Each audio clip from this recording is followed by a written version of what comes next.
विद्यार्थियों, स्वागत है आप सभी का आर के इंस्टीट्यूट की बायोलॉजी क्लासेस में। देखिए, जैसा कि हमारा लेसन था कौन सा, थर्ड, मानव जनन, यानी मानव में जनन की प्रक्रिया आप पढ़ रहे थे भाई।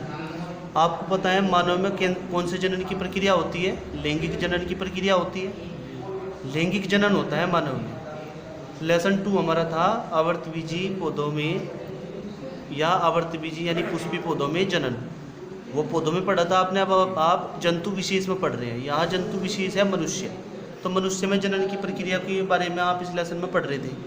हमने आपको नर जनन तंत्र और मादा जनन तंत्र दोनों करा दिए थे, क्योंकि नर और मादा दोनों में जनन की प्रक्रिया को कराने के लिए विशेष प्रकार का तंत्र पाया जाता है, जिन्हें हम नर में नर जनन तंत्र बोलते हैं और मादा में मादा जनन तंत्र बोलते हैं। अब नर जनन तंत्र में क्या बनते हैं? नर जनन तंत्र में नर युग्मक बनेंगे, मादा जनन तंत्र में मादा युग्मक बनेंगे। दोनों जनन तंत्र जनन की प्रक्रिया में सहयोग करते हैं, भूमिका निभाते हैं। तब जा कर के मादा के शरीर में यानी मादा जीव के शरीर में यानी स्त्री के शरीर में गर्भाशय में शिशु का निर्माण होना शुरू हो जाता है। तो हमने वो प्रक्रिया आपको बताई थी भाई। जनन तंत्र तो दोनों कराई दिए थे हमने। तो अब हमारा जो नया पॉइंट है आज का, वो हमारा जो टॉपिक है वो है नर यानी नर और मादा में यौवनारंभ के समय उत्पन्न होने वाले लक्षण, यानी यौवनारंभ पढ़ाना है हमें। यौवनारंभ के समय परिवर्तन, तो हमारा टॉपिक है ये। यानी यौवनारंभ के समय लड़के और लड़कियों में जो लक्षण उत्पन्न होते हैं, जिससे पता चलता है कि अब ये जनन के योग्य हुए या नहीं, यानी वे अपनी संतानोत्पत्ति कर सकते हैं, वो अवस्था होती है यौवनारंभ अवस्था। उसमें कुछ लक्षण ऐसे होते हैं जो हम बाहर से देख करके पहचान जाते हैं कि भाई ये यौवनारंभ के लक्षण हैं। कुछ हार्मोन्स होते हैं, वे हार्मोन्स सक्रिय हो जाते हैं, जिस वजह से क्या होता है भाई, यौवनारंभ प्रारंभ हो जाता है। तो देखिए क्या है वे लक्षण। तो प्यारे विद्यार्थियों, देखिए हमारा जो क्वेश्चन है, वो क्वेश्चन जो बोर्ड में आएगा वो इस तरीके का आएगा भाई। यौवनारंभ के समय लड़के व लड़कियों में होने वाले परिवर्तन, यानी यौवनारंभ वो अवस्था जो हमने बताई अभी, उस समय जो लड़के और लड़कियों में जो परिवर्तन होंगे उन सभी को बताएंगे हम, अलग अलग रूप से बताएंगे। पुरुष में यौवनारंभ, जब लड़कों में यौवनारंभ प्रारंभ हो जाएगा तो कैसे लक्षण आएंगे? देखिए, लड़कों में दाढ़ी व मूंछ व वक्ष पर बाल आने लगते हैं। लड़कों में भाई दाढ़ी मूंछ आने लग जाती है और छाती पर बाल आने लग जाते हैं। वक्ष भाग होता है छाती वाला भाग हमारा, वक्ष गुहा वाला, उस पर बाल आने शुरू हो जाते हैं। सवर भारी हो जाता है, सवर में थोड़ा भारीपन आ जाता है, थोड़ा मतलब जो है कठोरपन सा उत्पन्न हो जाता है। कंधे चौड़े हो जाते हैं, यानी उनकी मसल्स पेशियाँ बन जाती हैं, उनमें एक बॉडी बनाने की एक भावना जागृत हो जाती है, तो उसे बोलते हैं हम कंधे चौड़े हो जाना। पेशियाँ बलिष्ठ हो जाती हैं, यानी पेशियाँ जो है मजबूत हो जाती हैं, बलिष्ठ हो जाती हैं।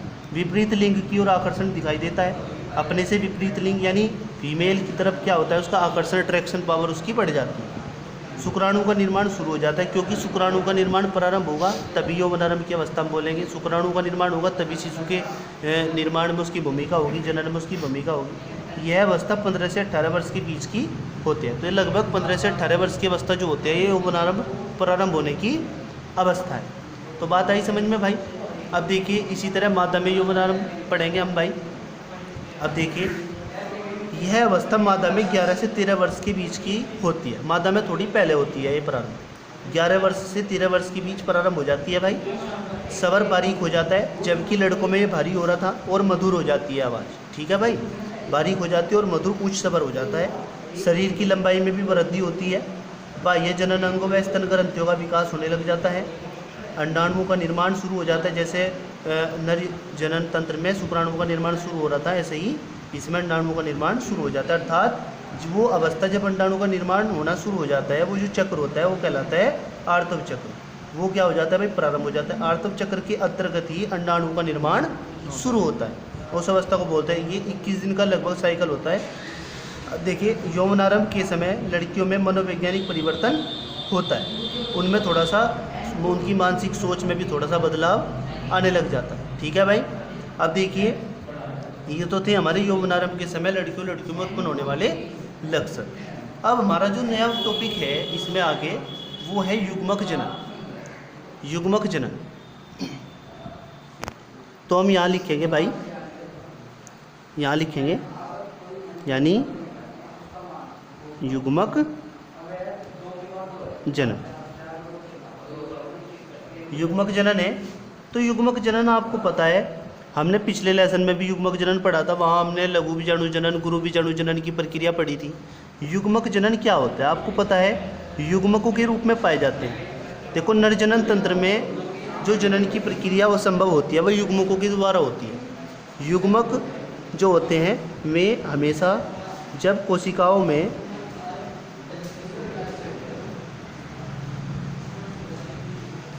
कैसा विभाजन होगा भाई, अर्धसूत्री विभाजन, कक्षा 11 में भी आपने पढ़ा था अर्धसूत्री विभाजन होगा। तो अर्धसूत्री विभाजन के फलस्वरूप क्या बनेगी भाई, हमेशा अर्धसूत्री विभाजन के फलस्वरूप कौन सी कोशिकाएं बनती हैं, लैंगिक कोशिकाएं बनती हैं। कौन सी कोशिकाएं, लैंगिक कोशिकाएं बनती हैं। शॉर्ट फॉर्म में लिख रहा मैं यहाँ लैंगिक कोशिकाएं। ये लैंगिक कोशिकाएं क्या कहलाती हैं भाई, युग्मक कहलाती हैं। क्या कहलाती हैं, युग्मक कहलाती हैं।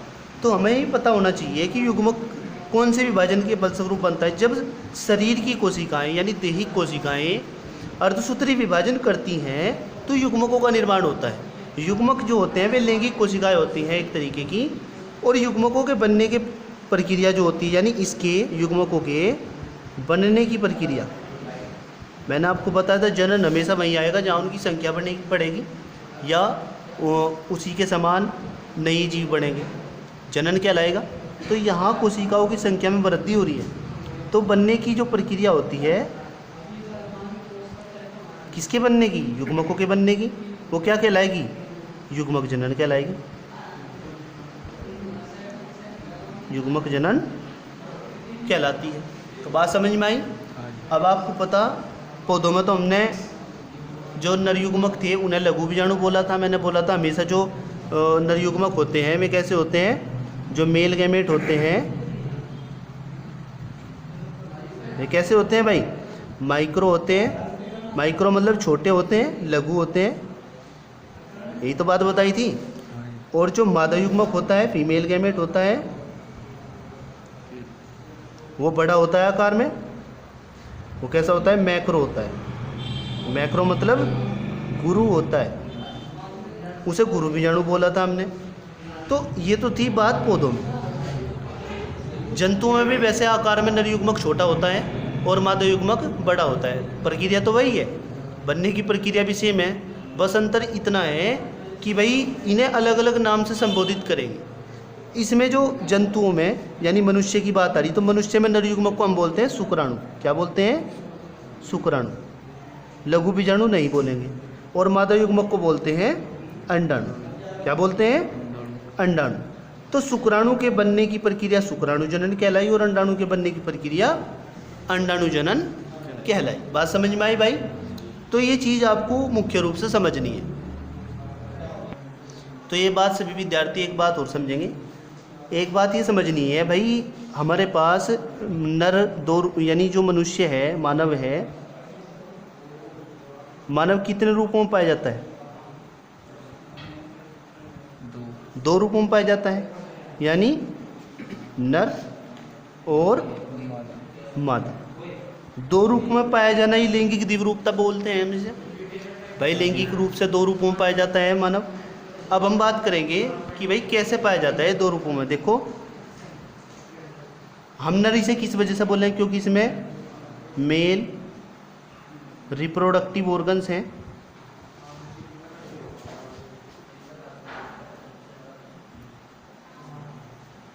ठीक है भाई, इसमें फीमेल रिप्रोडक्टिव ऑर्गन्स हैं।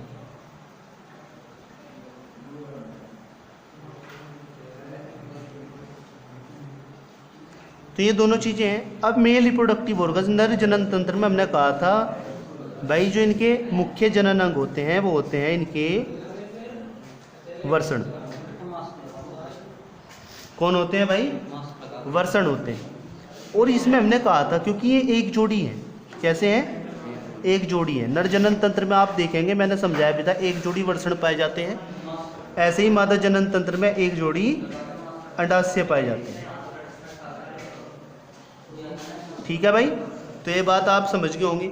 अब देखो वृषण जो होते हैं, वृषणों में नर जनन तंत्र में तो नर युग्मक बनेंगे वृषणों में। वृषण में किसका निर्माण होता है? शुक्राणु का। और अंडाशय में किसका निर्माण होता है भाई? अंडाणु। तो यहाँ स्वाभाविक रूप से आप यह बात समझिए कि भाई वृषण में शुक्राणु जनन की प्रक्रिया होती है, यानी शुक्राणु के बनने की प्रक्रिया होती है, और अंडाशय में अंडाणु के बनने की प्रक्रिया यानी अंडाणु जनन की प्रक्रिया होती है। तो ये बात यहाँ आप समझ गए होंगे। अब हम इसे थ्योरी के आधार पर समझेंगे। देखो जो आपकी PDF में हमने लिखवाई हुई है। अब देखियो भाई, ये नरयुग्मक है, शुक्राणु तो नरयुग्मक है। इनमें अंतर ये है कि नरयुग्मक है और ये मादा युग्मक है। ये इसका सबसे बड़ा अंतर है, क्योंकि नर में नरयुग्मक बनेंगे, मादा में मादा युग्मक बनेंगे। आपको मैं बताऊंगा कि नरयुग्मक और मादा युग्मकों का संयोग क्या होता है। यहाँ भी मैं आपको ये समझा सकता हूँ। देखो कैसे समझाऊंगा भाई। ये शुक्राणु होते हैं, ये भी अगुणित होते हैं और ये भी अगुणित होते हैं अंडाणु। जब निषेचन की प्रक्रिया होती है, यानी नर जनन तंत्र और मादा जनन तंत्र एक दूसरे के समीप आएंगे, यानी नर जीव और मादा जीव एक दूसरे के समीप आएंगे, यानी कि शादी हो जाएगी तो ये एक दूसरे के समीप आएंगे, तो क्या होगा? दोनों की जनन की प्रक्रिया जो चलेगी, निषेचन की प्रक्रिया, इसमें क्या होगा भाई? ये शुक्राणु और अंडाणु दोनों के मिलने से क्या बनेगा? ये युग्मक थे, युग्मनज बन जाएगा। युग्मनज यानी जाइगोट बन जाएगा। अब ये जाइगोट दोनों N की मिलने से बना, तो ये 2N हो जाएगा। ये युग्मनज ही समय समय के अनुसार जब इसमें परिवर्तन होगा, ये ही शिशु में परिवर्तित होगा। आई बात समझ में आपकी? इसी से शिशु बनेगा। अब ये जाइगोट बनता कहाँ है मानव में? ये बनता है क्योंकि मानव में अंतःनिषेचन होता है। अंतःनिषेचन यानी मादा जीव के गर्भाशय में इस युग्मनज का विकास होगा, समय के साथ साथ परिवर्तन होगा, तो मादा जीव ही शिशु को जन्म देती है। अब देखिए थ्योरी के अनुसार, तो हमारे पास हमारा जो टॉपिक था शुरू से देखेंगे, हम इसे बोल लेंगे हम युग्मक जनन। ये युग्मक जनन हमारे पास टॉपिक है। इसे आपको पता है युग्मक को क्या बोलते हैं? गैमेट। गैमेट बोलते हैं युग्मक को। और गैमेटो यानी जनन की प्रक्रिया जेनेसिस कहलाएगी, तो गैमेटोजेनेसिस हो जाएगी पूरी प्रक्रिया। ठीक है भाई।